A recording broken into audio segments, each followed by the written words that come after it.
Hey there, ready for a deep dive? You sent this paper my way by Dr. Francis E. Kendall, all about white privilege. And just skimming it, some things really jumped out at me. Yeah, it's a powerful piece for sure. It really digs into how ingrained this concept of white privilege is in our society. Yeah, okay, so for this deep dive, let's Yeah. kind of set the stage. What's the central idea? Because white privilege is one of those phrases that gets thrown around a lot, but Kendall seems to be looking at it um, more deeply than just surface level. Absolutely.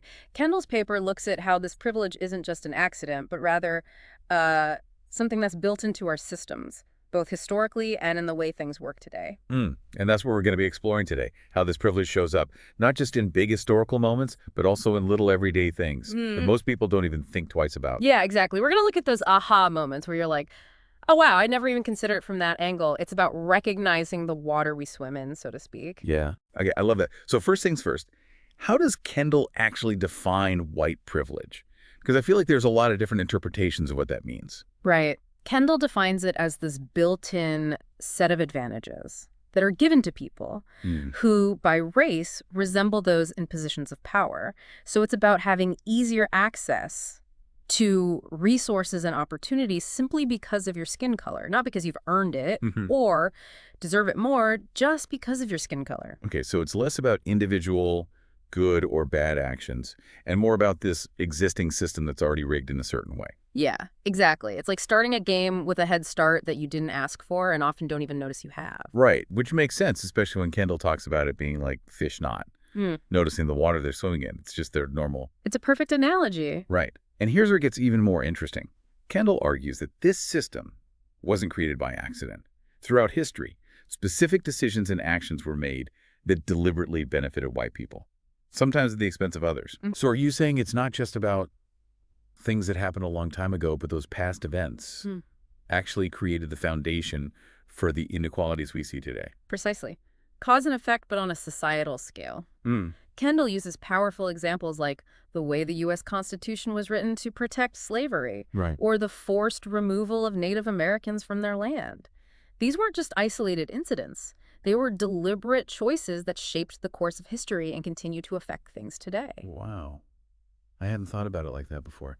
And it makes you wonder what other historical echoes are still influencing our lives without us even realizing it. That's the kind of critical thinking that this paper encourages. But it doesn't stop at the big picture stuff. It also brings it down to a relatable, everyday level. Which is probably why those examples about hair products and Band-Aids Yeah. stood out to me so much. They're things that everybody can relate to. Absolutely. Kendall points out how easy it is for white people to find products designed for their hair type or their skin tone, Mm. while people of color often have to face limited choices and sometimes even higher prices for those same products. Yeah, it's one of those things you might not even notice unless you've personally experienced the frustration of not finding what you need or having to go out of your way to pay more for it. And that's precisely the point. These examples highlight how this default setting of whiteness often goes unnoticed by those who benefit from it. Right. Okay. So we've got the historical context and those everyday examples. Hmm. How does this all actually impact how decisions get made? Because that's where the rubber meets the road, You, right? you hit the nail on the head. One of Kendall's key points is that white privilege gives individuals the power to make decisions that can affect everybody without necessarily thinking about the needs and perspectives of those who are different from them. So it's not always about intentional malice, but more about this blind spot that comes with not having to think about certain things. Exactly.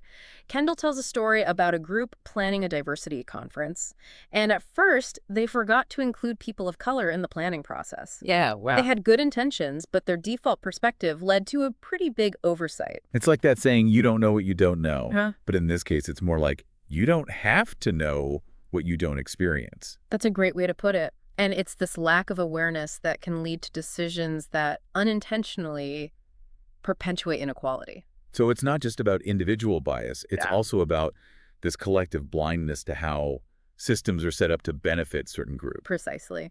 And that leads us to another part of white privilege, which is the privilege of choosing whether or not to listen to the experiences of people of color. Oh, man.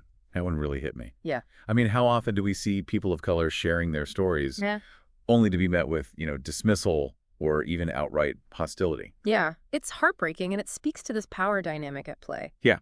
Kendall talks about how white people might mishear or completely dismiss the concerns of people of color. Or they might try to shift the focus back to themselves when tough topics come up. It's almost like a reflex to protect the status quo, even if that means silencing the voices of those trying to point out the flaws in that system. You've hit on another key insight. It's not just about not listening. It's often about actively silencing those voices. Hmm. There's an anecdote in this paper from an African-American colleague of Dr. Kendall. Yeah. She went to this conference about dialogue, and despite being surrounded by educated, seemingly liberal individuals, she felt like the topic of race was only addressed when people of color brought it up. And even then, she was made to feel like she was causing trouble, right? Exactly. It perfectly illustrates how white privilege can look like control over the narrative. Yeah. Who gets to speak, when they get to speak, how their words are received. It's a sobering reminder that even in spaces that are meant for dialogue, the power dynamics of white privilege can still be at play. This leads into another point that Kendall makes about the tendency for white people to discount the experiences of people of color. He uses terms like mishearing and discounting to describe how white people might minimize the concerns of people of color or question their competence or try to reframe their experiences in a way that diminishes the impact. Right. There's this example where he talks about a white person labeling someone as wounded or a victim as a way to dismiss their concerns. It's almost like saying you're overreacting or you're being too sensitive. Yeah, it's a subtle but powerful way to invalidate someone's experience and maintain that power dynamic. And this discounting isn't just in individual interactions. It can also be in our systems And yeah, and institutions too, right? that's right. We've already talked about historical context, but this discounting also shows up in how we define what's considered normal, like the lack of diverse representation in history books or the I way know. language is used to subtly reinforce racial hierarchies. It's like there's this unspoken rule book that's based on whiteness, and anything that deviates from that is seen as different or other. Exactly. And this sense of normality extends to how we view and interpret history, which is something Kendall refers to as historical amnesia. Okay. I'm intrigued by this historical amnesia. Can you unpack that a bit more? Because Yeah. I think that's something we all kind of struggle with. Absolutely. What Kendall's getting at is the privilege white people have of living without that historical context, or being able to pick and choose how they engage with history while ignoring the parts that make them uncomfortable. It's like we can choose to forget the painful parts while people of color are constantly reminded of this legacy of oppression. Exactly. And this selective memory allows white people to maintain this sense of innocence and exceptionalism, all while harmful stereotypes about other racial groups are perpetuated. So it's not just about forgetting facts and dates. Yeah. It's about this disconnect from the lived experiences of those who've been marginalized and oppressed. Precisely. And Kendall argues that this historical amnesia is a key factor in how white privilege is still operating today. Because without that full understanding of the past, it's impossible to address the root causes of inequality today. Exactly. This brings us to another important point. The privilege white people have in controlling the narrative, both historically and even in the present. You mean like deciding which stories are told, whose voices are heard, and how events are interpreted? Precisely. This control over the narrative shapes public opinion, influences policy decisions, and has a huge impact on the lives of people of color. Can you give an example of how this looks in real life? Sure. Think about how crime is portrayed in the media.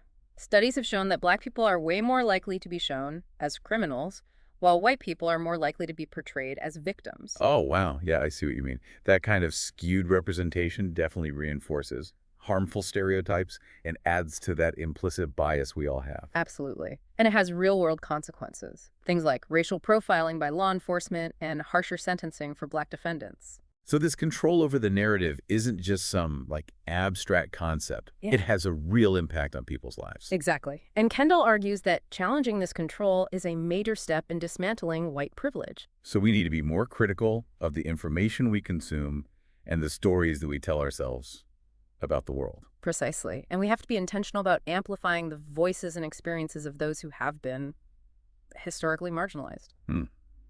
I think that's a good place to pause for now. I feel like we've covered a lot of ground already. It's important to let all of this sink in. Yeah, I agree. I think we've laid the groundwork for understanding how complex white privilege really is. And in the next part of our deep dive, we can explore some more specific examples of how this privilege shows up in our society. All right, sounds good.